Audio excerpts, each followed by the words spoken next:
Je ne suis pas du tout guerrier. Je n'ai aucun courage physique. Quand j'étais enfant, j'étais très maigre. J'ai toujours des bras qui sont maigres. C'est d'ailleurs pourquoi je déteste avoir les bras nus. Je sens que mes bras ne sont pas au gabarit qu'ils devraient avoir et que je voudrais bien qu'ils aient, parce que je voudrais bien être un costaud, je voudrais bien pouvoir... Il y a des tas de choses que je voudrais pouvoir faire avec mes bras et je ne peux pas faire grand-chose. Donc, je ne suis pas du tout un guerrier. S'il y a une agressivité chez moi, c'est une agressivité qui est extrêmement contrôlée. Ce qui n'empêche pas que j'ai une expérience de la guerre, j'ai traversé la guerre, une expérience passive de la guerre, parce que je ne me suis pas engagé pendant la guerre, j'étais trop jeune. Je n'ai pas fait de résistance au sens pratique.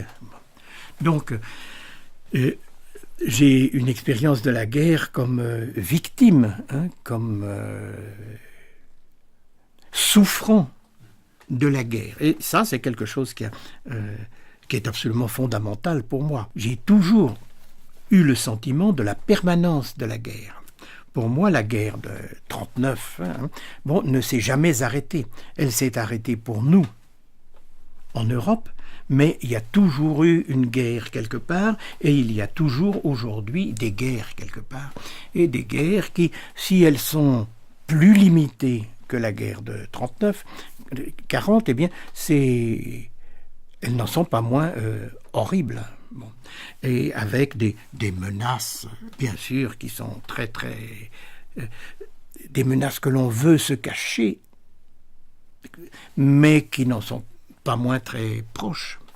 Alors, donc, je vis et j'ai vécu dans cette évidence de la guerre.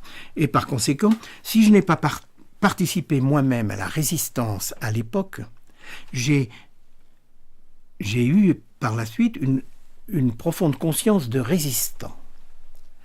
C'est-à-dire que je me trouvais, et je me trouve toujours, dans une espèce de zone occupée,